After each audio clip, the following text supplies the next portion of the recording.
የኢንጂነር ታከለ ኡማ ያልተሰሙ ሚስጥሮችና አዲሱ የስልጣን ጉዞ በኢትዮጵያ ፖለቲካ ውስጥ እጅግ አነጋጋሪ፣ ተወዳጅ፣ በተመሳሳይ ደግሞ ብዙ ጥርጣሬዎችና ሚስጥሮች ስለሚሰሙባቸውና እጅግ ዘናጭ እንዲሁም አራዳ እንደሆኑ ስለሚነሳላቸው ሰው ዛሬ ጥቂት እንነግራችኋለን።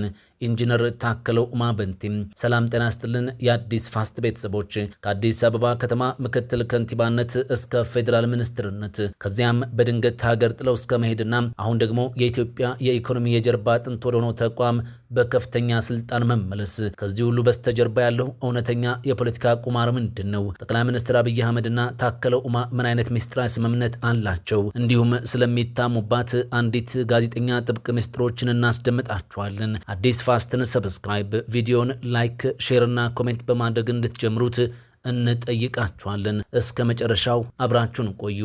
ጉዟችንን ከጅማሬውን ጀምር። ኢንጂነር ታከለ ኡማ በንቴ የተወለዱት በምዕራብ ሸዋ አምቦ ከተማ አካባቢ ነው። በትምህርታቸው ጎበዝ የነበሩት ታከለ ኡማ ከፍተኛ ትምህርታቸውን በሀገሪቱ አንጋፋ በሆነው አዲስ አበባ ዩኒቨርሲቲ በመከታተል በኬሚካል ኢንጂነሪንግ የመጀመሪያ ዲግሪያቸውን አግኝተዋል። ፍላጎታቸው እዚያ ላይ አላበቃም። በውሃ አቅርቦትና አካባቢ ጥበቃ ኢንጂነሪንግ ሁለተኛ ዲግሪያቸውንም ሰርተዋል። ወደ ፖለቲካው ዓለም ከመግባታቸው በፊት በኦሮሚያ ክልል በተለያዩ ከተሞች ለምሳሌ እንደ ሆለታና ሰበታ ባሉ ከተሞች በከንቲባነትና በተለያዩ የኃላፊነት ቦታዎች ላይ በመስራት የአስተዳደር ልምድ ማከማችተዋል። ነገር ግን ስማቸው በሀገር አቀፍ ደረጃ በጉልህ እንዲታወቅ ያደረገው በ2010 ዓ.ም የመጣው ሀገራዊ የለውጥ ማዕበል ነበር። በሐምሌ 2010 ዓ.ም ገና በ30ዎቹ የዕድሜ ክልል ውስጥ የነበሩት ኢንጂነር ታከለ ኡማ የኢትዮጵያ ልብ የሆነችው የአዲስ አበባ ከተማ ምክትል ከንቲባ ሆነው በድንገት ተሾሙ። የሹመት ለብዙዎች አስገራሚ ነበር።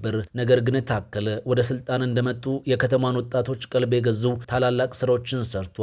ዛሬ የምናያቸው ታላላቅ የከተማ መገለጫዎች መሰረት የተጣለው በሳቸው የከንቲባነት ዘመን ነበር። የምግብ እጥረት ያለባቸውን ተማሪዎች ለመደገፍ የመጀመሪያውን የተማሪዎች ምገባ ኤጀንሲ አቋቁሟል። የዛሬዎቹ የአድዋ መታሰቢያ ማዕከል፣ የአብሮት ቤተ መጻሕፍትና የታላቁ ቤተ መንግስት ሜጋ ፕሮጀክቶች የተጀመሩት በሳቸው የከንቲባነት ዘመን ነበር። ይሁን እንጂ ይህ ስኬታማ ገጻቸው ብቻ ነበር። ከጀርባ ግን ትልቅ የፖለቲካ ማዕበል እየተነሳ ነበር።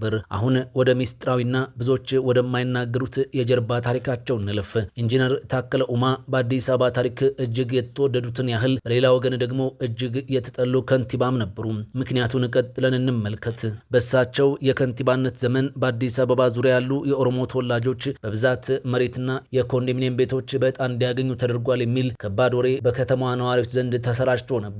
ኢንጂነር ታከለ ኡማ የአዲስ አበባን ዲሞግራፊ መዋቅር በሚስጥር ለመቀየርና ከተማዋን ወደ ኦሮሚያ ክልል ለመጠቅለል የሚሰራ የስውር አጀንዳ አስፈጻሚ ነው የሚሉ ከባድ የፖለቲካ ወንጀሎች በየማህበራዊ ሚዲያም ይነሳባቸው ነበር። የውጥረት እያየለ በ2012 ዓ.ም ታከለ ኡማ ከከንቲባነታቸው ተነስተው ወደ ማዕድንና ነዳጅ ሚኒስትርነት ተዘዋወሩ። መንግስት ምክንያቱ ለከፍተኛ ትምህርት እንደሆነ ቢናገርም የውስጥ አዋቂዎች ግን ሚስጥሩ ሌላ ነው ይላሉ። ታከለም በአዲስ አበባ ወጣቶች ዘንድ የነበራቸው ተወዳጅነት እጅግ እየናረ በመሄዱ በብልጽግና ፓርቲ ከፍተኛ አመራሮችና በራሳቸው በጠቅላይ ሚኒስትር አብይ አህመድ ዘንድ ይህ ሰው የፖለቲካ ስጋት ሊሆን ይችላል የሚል ስጋትን ፈጥሮ እንደነበርም ይነገራል። ስለዚህም ታዋቂነታቸውን ለመቀነስ ሆን ተብሎ ከከተማዋ አስተዳደር እንዲርቁ ተደረገ የሚሉ ወገኖችም አሉ። ታከለ ኡማ በማዕድን ሚኒስትርነታቸው ወቅት የሀገሪቱን የወርቅ ምርት በማሳደግ ረገድ ትልቅ ስራ እንደሰሩም ይነገርላቸዋል። ነገር ግን እዚህም ቢሆን የስም ማጥፋትና በሚስጥር የሚወሩ ክሶች አልተለዩቸውም ነበር። ከተለያዩ ህገወጥ የወርቅ አውጪዎችና ኮንትሮባንዲስቶች ጋር የሚስጥር የጥቅም ትስስር አላቸው የሚሉ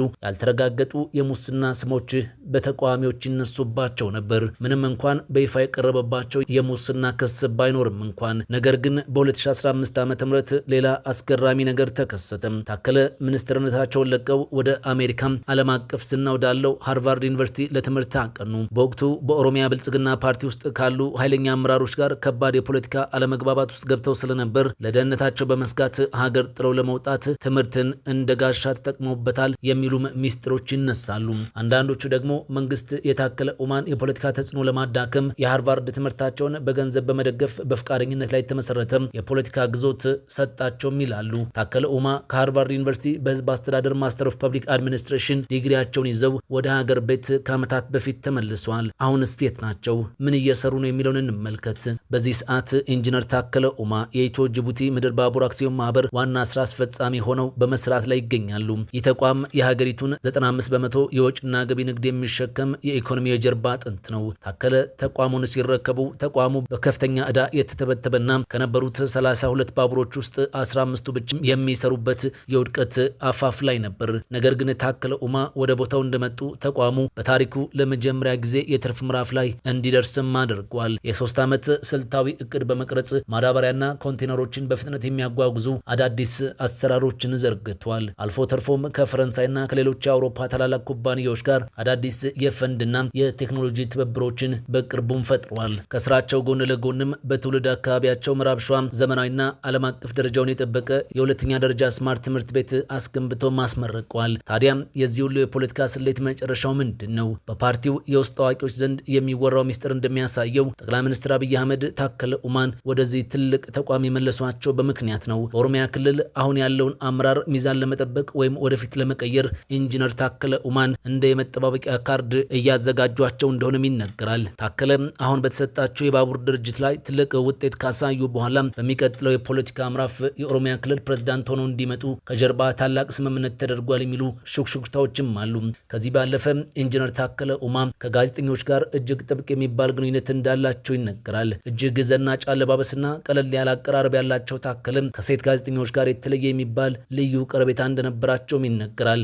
ይህ ቀረቤታቸውም ከፍ ወዳለ ደረጃ አድጎ በአንድ ወቅት ፋና ቀለማት የተሰኘውን የቴሌቪዥን ፕሮግራም ታስተዋውቅ ከነበረች ብሩክታይት ከተባለች ጋዜጠኛ ጋር እልል ያለ ፍቅር ውስጥ ገብተው እንደነበርም ይታወቃል። ኢንጂነሩ በጣም የከተማ ልጅነት ያላቸውና ቀለል ያለ አቀራረብም ስለነበራቸው በከንቲባነት ዘመናቸው ወቅት ተወዳጅነትን ማትረፋቸውም ይነገርላቸዋል። ኢንጂነር ታከለ ኡማ የስራ ሰው ወይስ የፖለቲካ ስሌት ተጠቃሚ? እናንተስ ስለሳቸው ምን ታስባላችሁ? በእሳቸው ዘመን የተሰሩት ስራዎችስ አዲስ አበባን ተጠቅመዋል ወይስ ጎድተዋል? ያላችሁን አስተያየት በኮሜንት መስጫው ላይ አስፍሩልን። ቪዲዮውን ከወደዳችሁት ላይክ ማድረግና ለሌሎች እንዲደርስ ሼር ማድረግ እንዳትረሱ። ለቻናላችን አዲስ ከሆናችሁ ደግሞ አዲስ ፋስትን ሰብስክራይብ በማድረግ የደወል ምልክቱን ተጫኑ። በሚቀጥለው ቪዲዮ እስከምንገናኝ መልካም ጊዜ